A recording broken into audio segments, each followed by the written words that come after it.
Programang ito ay rated SPG. Striktong patnubay at gabay ng magulang ang kailangan. Maaaring may masiselang tema, lengguwahe, karahasan, sexual, horror o droga na hindi angkop sa mga bata.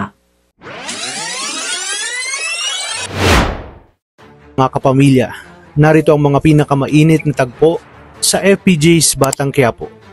Sa pagbalik ng grupo ni Tanggol sa hideout ay napag-usapan nila ang tungkol sa patuloy na paghahanap niya sa kanyang tunay na amang si Ramon. Alam niyang hindi magiging madali ang kanilang pagkikita, ngunit handa siya sa kung anuman ang pwedeng mangyari.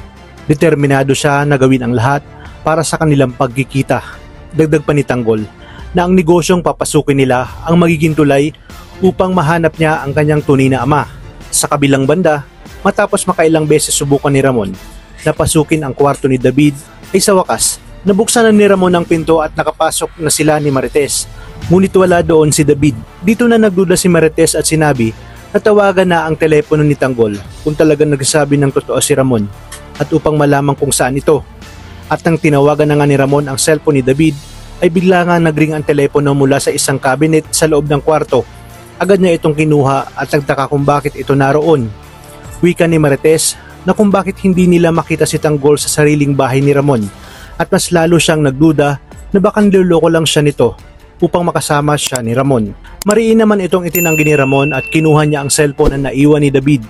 Inaabot niya ito kay Marites upang patunayan na hindi niya ito niloloko. Nang makita ni Marites ang screen ng cellphone, ay nagulat siya sa kanyang nakita. Agad niyang sinabi kay Ramon na ang lalaking nasa larawan ay hindi si Tanggol kundi si David. Gulat na gulat at hindi makapaniwala si Ramon sa kanyang narinig dahil ang taong matagal niyang pinaniwalaan ang anak niya ay isa palang impostor. Habang nagtatago ay narinig ni David ang usapan ni Marites at Ramon, kaya naman hindi siya makapaniwala na ibinunyag ni Marites ang katotohanan. Alam niya sa kanyang sarili na wala na siyang magagawa kundi tumakas. Ngunit bago pa siya makalayo ay narinig ni Ramon ang kanyang mga kaluskos. Agad nitong binunot ang kanyang baril at nagsimulang hanapin si David. Unti-unti na ngang nalalantad ang katotohanan. Nabisto na ang pagpapanggap ni David at ngayong gagawin lahat ni Ramon upang mahanap ang tunay na Tanggol sa oras na makapaghiganti siya kay David. Wika ni Ramon na hindi siya makakapayag na hindi mapatay ang demonyong si David at isasama niya pa umano ang mortal niyang kaaway na si Rigor. Ano kaya ang kahihinatnan ng mga susunod na tagpong ito? Kaya naman kapamilya, tuloy-tuloy ang pagsubaybay dito lang sa nangungunang seryes sa Primetime. Maraming salamat sa inyong panonood at pagpalain tayong lahat, kapamilya.